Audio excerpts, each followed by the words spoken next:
오늘 우리에게 주신 하나님의 말씀은 누가복음 10장 33절에서 35절까지 말씀입니다.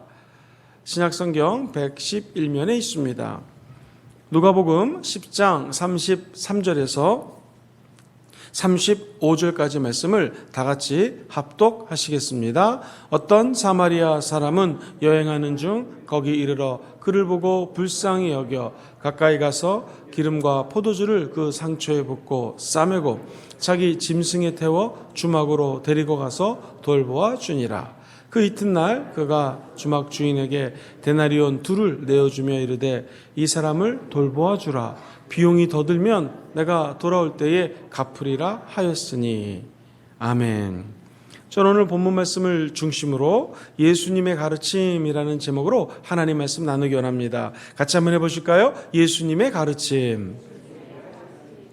우리 예수님께서는 이 땅에 오셔서 십자가에 못 박혀 죽기까지 우리를 사랑하셨습니다. 그러면서 3년 반의 공생애를 통하여 아낌없이 우리 인간들에게 해주고 싶었던 모든 가르침을 다 피력하셨습니다. 가르쳐 주셨습니다. 오늘 그 중에서 우리 예수님이 21년도 하나님께 칭찬받고 사람들에게 칭찬받는 우리 순복음 금정교회에 주시는 가르침 2가지를 말씀드리기 원합니다. 먼저 이 선한 사마리아인의 비유에 관한 말씀인데요. 이 말씀 좀 나누기 전에 미국 최신 그 통계 자료 하나 좀 말씀드리겠습니다. 미국에서 저 예수 믿습니다 라고 하는 분들에게 다 조사하고 물어봤다고 합니다. 찰스 알렌 박사라고요. 아주 유명한 교수님이신데, 자, 연구 결과를 말씀드리겠습니다. 20%는 사람들이 얘기합니다. 주일 성수 별로 중요하지 않습니다. 30%는 나 기도할 줄 모르고 기도 배울 생각도 없습니다. 이렇게 얘기합니다. 그럼 미국의 35% 교인이 일주일 중 성경을 단 한 장도 읽지 않습니다. 대답했고요. 40% 교인은 헌금 생활 제대로 하지 않고 있습니다. 라고 얘기합니다. 그리고 60% 성도들이 신앙 서적을 한 권도 사본 적이 없습니다. 얘기했고요. 75%가 교회 출석 외에 다른 직분 맡고 있지 않고 다른 직분 맡을 생각도 없습니다. 라고 얘기합니다. 그리고 더 놀라운 것은 85%의 성도들이 단 한 명도 전도하려고 시도하지 않았습니다. 자, 재미있는 결과 마지막 결론입니다. 자, 그렇다면 100% 응답하신 100% 사람들이 다 대답을 했는데 모두 천국 가고 싶다고 대답했습니다. 자, 우리 신앙생활 어떤지 한번 좀 돌아보는 시간 됐으면 참 좋겠습니다. 물론 천국 다 가고 싶죠. 그런데 하나님은 천국 가는 것보다 중요한 것이 무엇인가? 누가 진정한 이웃인가? 라고 했을 때 우리들이 이 땅에 살면서 예수 그리스도의 향기를 흩날리는 참된 그리스도인 되기를 원한다는 것입니다.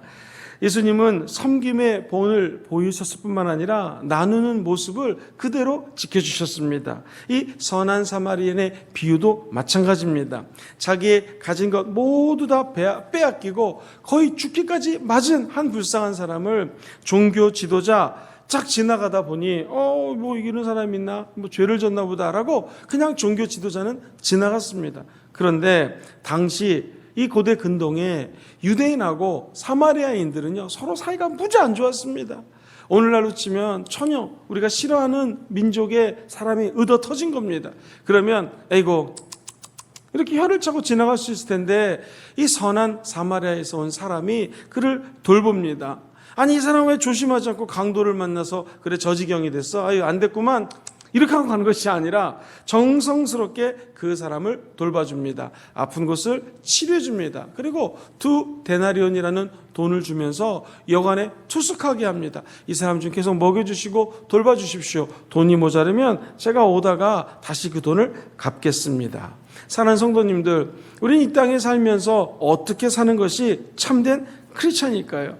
상처에 당시 기름을 붓고 포도주로 부어서 소독해줬다고 성경은 이야기합니다. 그건 뭐예요? 자기가 갖고 있는 거 돈뿐만 아니라 귀한 기름, 정말 귀한 포도주 다 허비했다는 것입니다. 사랑하는 성도님들, 우리 주님은 지금도 사람을 찾고 계십니다. 첫 번째 사람은요, 신령과 진정, 최근에 개혁개정에는 영과 진리로 예배하는 사람을 찾고 있습니다. 오늘 인터넷으로 예배드리지만 사랑하는 성도님들이 하나님 눈에 쏙 들어와서 예배드리는 참된 예배자인 줄 믿습니다. 또 하나, 하나님은 사람을 찾고 계시는데 예배를 드리고 변화받은 우리들이 하나님의 나라를 위하여 섬기고 봉사하고 선행을 행하며 사람과 하나님 앞에 칭찬받는 사람을 찾고 있습니다. 하나님께서 이렇게 찾다가 순복음 금정교회 성도님들, 예배를 통해서 성령 충만을 받고 이제 삶으로 사람들을 나눠주고 봉사하는 정말 선한 청직이구나라는 칭찬받는 열매가 21년도에 반드시 맺어지게 될 것입니다. 왜 그러는가? 요한일서 3장 18절 보면 이런 말씀이 적혀져 있습니다. 같이 읽어보죠. 시작. 자녀들아, 우리가 말과 혀로만 사랑하지 말고 행함과 진실함으로 하자.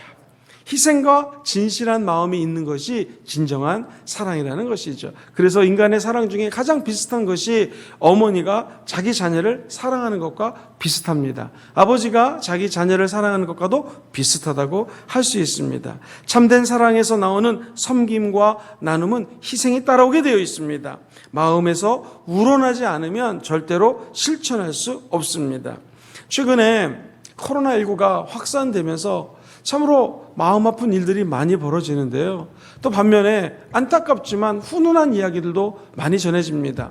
이탈리아에 이 코로나19가 확산이 되자 사람들이 저마다 큰 곤란함에 빠지게 되었습니다. 이 이태리에 있는 신부님, 그분의 이름이 주세페 베라르델리라고 하는 신부님이신데 안타깝게도 코로나에 걸리게 되었습니다. 그때 이 교구 식구들이 돈을 모아가지고 산소 호흡기를 사줬습니다.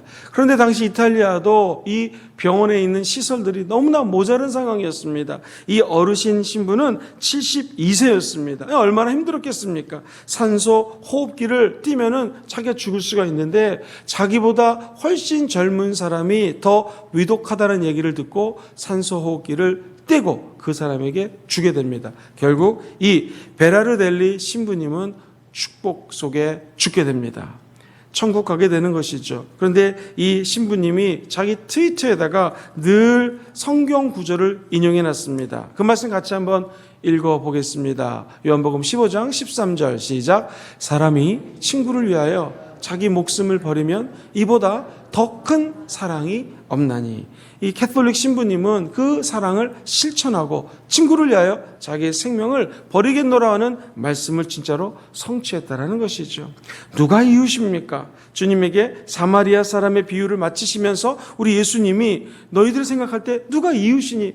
당연히 사마리아 사람, 선한 일, 국률을 베푼 사람이 이웃입니다. 그때 누가복음 10장 36절, 37절을 같이 한번 집중해서 읽어보시죠. 시작. 네 생각에는 이 세 사람 중에 누가 강도 만난 자의 이웃이 되겠느냐? 이르되 자비를 베푼 자이네.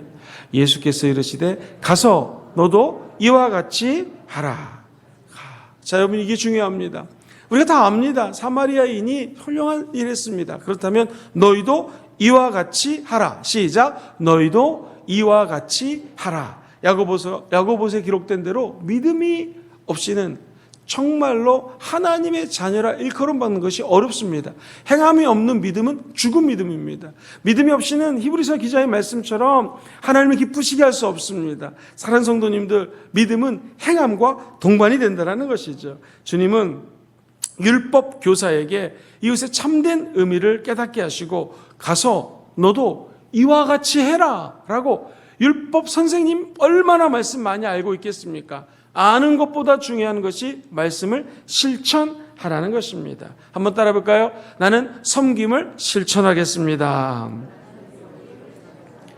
최근에 우리 교회가 동파되었다는 얘기를 듣고 성도님들이 아주 작은 금액이지만 또 때로는 굉장히 큰 금액이지만 헌금을 하는 걸 보면서 굉장히 큰 감동을 받습니다. 사실은 우리 교회도 서민들이 많기 때문에 아마도 집이 동파된 분들이 많을 것입니다. 부산에 이렇게 12도가 된 적이 없다라고 합니다. 서울 사람 이번에 엄청 추웠습니다.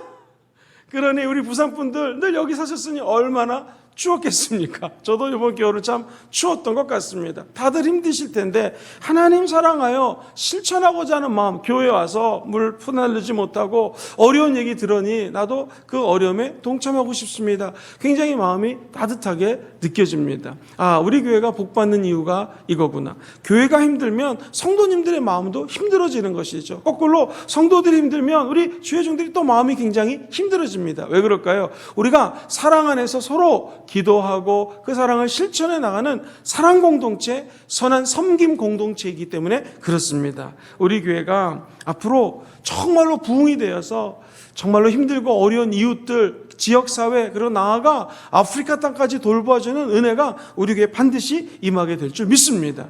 섬김과 나눔은 사실 안으로 되는 것이 아닙니다. 실천하는 것이죠. 이 실천은 어려운 것이 아닙니다. 아주 작은 것부터 실천하시면 됩니다. 오늘 집에 가시면 집에서 또 인터넷 듣고 계신 분 중에서 입는 옷 있죠. 안 입는 옷, 겨울 거. 그거 가난한 사람 나눠주면 됩니다. 에이, 목사님, 요즘 가난한 사람이 어디 있어요? 아닙니다. 지금 엄동설알에 추운 사람들 많이 있습니다. 그 옷이 나는 안 입어도 의외로 그 옷을 꼭 필요로 하는 사람이 있을 수가 있습니다. 아주 작은 것입니다. 힘들고 어려운 사람에게 따뜻한 전화 한 통 하는 것, 그리고 카톡으로 따뜻한 안부 문자 하는 것, 그리고 요즘에는요 카톡으로 커피를 하나 보낼 수 있습니다. 할렐루야. 그래서 커피숍에서 커피 한잔 하라고 5,000원, 3,000원, 또 7,000원 커피 티켓을 커피 이렇게 마시라고 하나를 보낼 수가 있습니다. 잘 모르시는 분들은 자녀들에게 물어보면 알려줄 것입니다. 10,000원 이하입니다. 이렇게 우리의 사랑을 그 사람들에게 전하는 것, 하나님은 지금도 기다리고 계신 줄 믿습니다. 우리 교회에 이런 훈훈한 이야기들이 많이 울려 퍼지게 되기를 주의 이름으로 축원드립니다. 이것저것 계산하고 따지면 하지 못합니다. 성령이 감동 줬을 때 나눠주시고 베푸시고 진정한 이웃 때는 사랑 실천하는 저와 여러분 되시기를 주의 이름으로 축원드립니다. 예수님이 두 번째 주시는 가르침입니다. 그것은 희년을 선포하십니다. 같이 읽어보죠. 시작. 희년 선포. 좋으신 하나님께서는 독생성자 예수님을 보내주셨습니다. 우리 예수님은 이 땅에 육신을 입고 오셔서 저와 여러분들을 위해서 질병을 청산하시고 구원을 베푸시고 가난과 저주를 다 짊어지시고 십자가에 달려서 돌아가셨습니다. 왜 돌아가셨을까요? 예수님은 사역 시작하기 전에 먼저 하신 말씀이 있습니다. 그것은 희년을 선포해 버리십니다. 그 유명한 희년 선포가 누가복음 4장 18절로 19절 말씀입니다. 읽어보죠. 시작. 주의 성령이 내게 임하셨으니 이는 가난한 자에게 복음을 전하게 하시려고 내게 기름을 부으시고 나를 보내사 포로된 자에게 자유를, 눈먼 자에게 다시 보게 함을 전파하며 눌린 자를 자유롭게 하고 주의 은혜의 해를 전파하게 하려 하심이라 하였더라. 할렐루야. 성경은 이야기합니다. 성령이 나에게 임하셨으니, 시작. 성령이 나에게 임하셨으니. 이게 성령 충만 아니겠습니까? 우리가 오늘 기도하고 말씀 듣고 예배 드릴 때 성령 충만하게 될 줄 믿습니다. 성령 충만함 받은 예수님이 뭐가 있는가? 가난한 자에게 복음을 전파하시려고, 즉 힘들고 어려운 자들에게 희년을 선포하신 것입니다. 내게 기름을 부으시고 나를 보내서 포로된 자를 갖다가 자유롭게 하고 눈먼 자를 다시 보게 하고 그리고 눌린 자를 자유롭게 하고 주의 은혜를 선포하기 위해서 성령이 나에게 강림하셨다는 것입니다. 우리도 마찬가지입니다. 성령 충만하면 우리 입술을 통하여 희년을 선포하는 예수님을 닮아갈 수가 있습니다. 이 성의 성구사 대표이신 임선재 장로님 이야기입니다. 찢어지게 가난했습니다. 너무너무 가난한데 하필이면 가난할 때 심장병이 걸렸습니다. 사람이 좀 돈이 있을 때 병이 걸리면 조금 의지할 때가 있어요. 그런데 돈이 없이 병이 걸리니 너무 힘들었습니다. 당시 40만 원이 없어서 죽어갈 상황이었습니다.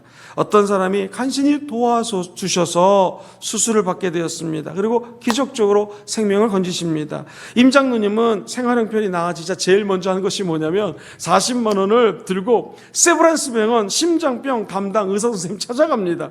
그러니까 의사가 깜짝 놀라서 이게 웬일이냐고 그랬더니 하는 말이, 저는 이곳에서 심장 수술했습니다. 그때 이 40만 원 없어가지고 죽을 뻔했습니다. 그때 누군가가 저에게 40만 원을 주셔서 이렇게 심장 치유됐습니다. 오늘날도 이 40만 원 없어서 수술 못 받는 사람이 왜 없겠습니까? 있을 거라 생각합니다. 그런 사람 나타나면 꼭 좀 도와주십시오 라고 이 돈을 갖다가 무조건 기탁하고 왔다라는 것입니다. 그리고 이 임장로님은 매년 심장병 환자를 한 명 무조건 도와준다고 합니다.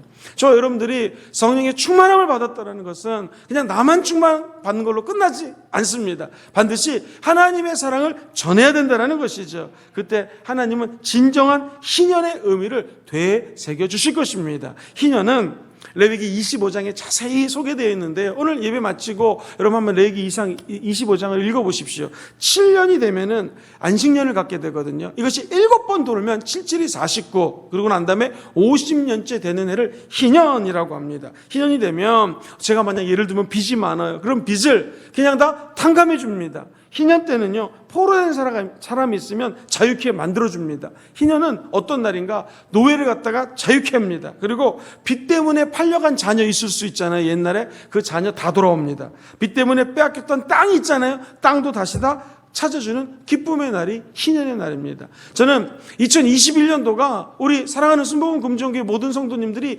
희년의 해가 되기를 주의 이름으로 축원합니다. 모든 빚이 청산되고 잃어버렸던 영혼들이, 교회를 떠났던 영혼들이 다 교회로 구름대처럼 몰려왔으면 좋겠습니다. 시험에 들어서 나갔던 사람도 들어오고, 물질 때문에 어려웠던 사람들도 다 들어오고, 상처받은 사람도 들어오고, 간첩 같은 사람도 들어오고, 이것도 아멘 아니긴 하지만 사기꾼도 올 수 있고 병자도 올 수 있고 모든 사람 다 올 수 있는 것이 교회 아니겠습니까? 와서 빚을 탕감받고 하나님 앞에 은혜를 받는 희년을 선포하는 해가 되었으면 참 좋겠습니다. 미국 오레곤주에 가면은 개신교 집회를 열게 되었습니다. 그때 부부가 저녁에 할 일이 없어서 집회를 참석했는데 그때 좀 안 좋은 그 흑백 영화를 보여주더랍니다. 내용 인직은 우리 조국 대한민국, 미국에서 볼 때 아시아에 있는 조그만 나라가 전쟁통에 고아가 엄청나게 많으니 저 고아를 좀 입양하면 좋겠습니다 라고 하는 그 영상을 갖다가 보게 된 것입니다. 이분이 아내랑 상의를 합니다. 여보, 우리도 힘들지만 이 농촌에서 어렵게 살지만 저 한국에 가서 고아를 좀 입양해 와야겠습니다. 그랬더니 아내도 좋습니다 여보. 참 힘든 농촌 가정에서 남편이 어렵게 비행기 티켓을 끊고 한국에 왔더니 너무너무나 아이들을 보니 가슴이 뜁니다. 안타깝습니다. 그래서요, 1명 아닙니다. 2명 아닙니다. 3명 아닙니다. 4, 5, 6, 7 아닙니다. 결국 8명을 입양해가지고 온 것입니다. 그러니까 아내도 너무 놀라는 거죠. 8명이나 데리고 왔으니. 당시 미국 법에는 이 8명을 입양하려면 국회 법을 통과해야 되는데 하나님의 은혜로 국회법을 통과합니다. 할렐루야 할렐루야. 그러다 애들을 키우는 것이 신문에 방송이 되고 방송에 나가니까 엄청나게 많은 사람들이 도와주기 시작합니다. 그래서 이분이 한국에 와서 고아들을 또 데리고 옵니다. 그때 공항에 딱 내리자 미국 사람들이 내 이 아이 입양해 갈게요 이래가지고 수많은 한국 아이들이 미국 방방곡곡으로 입양을 가게 됩니다. 이 부부의 이름이 하리 홀트와 벨타 홀트 부부입니다. 우리가 저는 홀트 아동복지회가 이렇게 시작합니다. 처음에 너무나 좋은 단체예요. 선하게 시작했어요. 이상한 단체 아닙니다. 얼마나 감사합니까? 한국 고아, 전쟁 고아들 데려다가 입양했던 단체가 이 홀트 아동복지회, 이 두 부부를 통하여 탄생되게 됩니다. 예수님의 은혜를 받고 성령 충만함을 받기 원하시는 분들은 아멘 해볼까요? 성령 충만함 받은 자들은 이제 칭찬받는 사람으로 변화되어야 됩니다. 우리의 힘으로 되지 않습니다. 성령이 도와주시면 가능합니다. 주께서 오셔서 희년의 메시지를 선포하셨습니다. 그리고 천국 복음을 가난한 자들에게 증거해 주셨습니다. 그렇다면 우리도 꼭 물질적으로 가난하지 않더라도 이 코로나19로 우리보다도 힘든 사람들이 주변에 있습니다. 따뜻한 말 한마디 희년을 선포하시고 기쁨을 전해주는 귀한 성도들 되기를 주의 이름으로 축원드립니다. 제가 작년에 의도적으로 신방을 좀 많이 다녀봤습니다. 물론 지금도 많이 다니려고 애를 씁니다. 신방 가서 성도님들 얘기를 들었더니 우리 교회가 그나마 지금은 그래도 삼시세끼 밥을 먹을 정도 됐지만 처음에 순복음 금종교 오신 성도들은 다 아프고 너무나 가난하고 사업도 진짜 어렵고 이제 막 직장생활 끝나고 사업체 조그만 거 차려가지고 막 사업하고 이런 분들이 우리 교회에 30년 전에 너무나 많았다라는 것이죠. 20년 전만 해도 너무너무나 힘든 분들이 많았고요. 불과 10년 전에도 마찬가지라는 것입니다. 그런데 하나님이 이렇게 은혜 주셔서 지금은 그래도 먹고 살 수 있을 정도로 은혜 주신 거 완전한 하나님의 은혜인 줄 믿습니다. 요한복음 8장 31절로 32절을 같이 한번 읽어볼까요? 시작. 그러므로 예수께서 자기를 믿은 유대인들에게 이르시되 너희가 내 말에 거하면 참으로 내 제자가 되고 진리를 알지니 진리가 너희를 어떻게 해요? 자유롭게 한다고 했습니다. 진리를 알지니 진리는 우리를 자유롭게 합니다. 저와 여러분들이 예수 그리스도의 진리를 알았기 때문에 하나님께서 첫 번째 영적인 자유를 주셨습니다. 두 번째 육체적으로 아프신 분들에게 자유를 주셨습니다. 세 번째 물질도 조금 나눠줄 수 있는, 많이는 아니더라도 조금씩 나눠줄 수 있는 자유함을 허락하여 주셨습니다. 그렇다면 우리의 마음과 우리의 영적인 은혜를 나눠주는 아름다운 예수 그리스도의 가르침을 쫓는 저와 여러분 되시기를 주의 이름으로 축원드립니다. 이상하게도 예수님은 포로된 자들을 자유케 하고 눈먼 자들을 고치셨는데 이 땅에 오셔서 눈먼 자들을 많이 고치셨어요. 마가복음 10장 바디메오 눈을 고치십니다. 요한복음 9장 태어날 때부터 맹인된 자를 고치십니다. 주님은 육신의 눈만 고치시는 것이 아니라 영적인 눈을 뜨게 합니다. 그리고 우리 눈에 비늘 같은 것이 벗겨져서 볼 것을 보게 합니다. 무엇을 봐야 되겠습니까? 눈을 들어 십자가를 바라보면 우리 주변에 하나님의 빛을 전하는, 다시 사람들의 눈을 뜨게 하는 작은 예수들이 될 것입니다. 사랑하는 성도님들, 지금 좀 억압을 받고 힘들고 어려움이 있다 할지라도 기억하십시오. 결국에는 저와 성도님들과 우리 교회를 통하여 하나님은 큰 일을 행하실 것입니다. 긴 얘기를 마지막으로 짧게 줄여서 한 이야기를 하고 말씀을 좀 정리하겠습니다. 어떤 변호사가 지방에 출장을 갔는데요. 두리번 주일날 교회를 어디 갈지를 몰라서 궁금해하고 있었는데 경찰이 지나가더래요. 그래서 경찰 아저씨, 이 근처 처음 왔는데 좋은 교회 있으면 좀 하나 소개시켜 주세요. 그랬더니 그 근처에도 교회가 많은데 어디 교회 한번 가보세요 그러더라고요.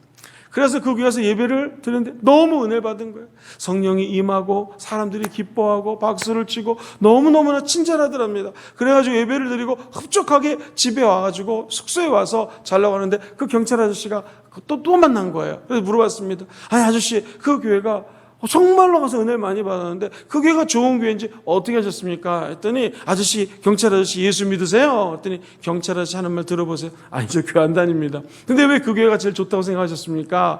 그 교회가 좋은 이유는 예배를 끝나고 성도들이 나오는데 가장 환하게 웃으면서 나오더라는 겁니다.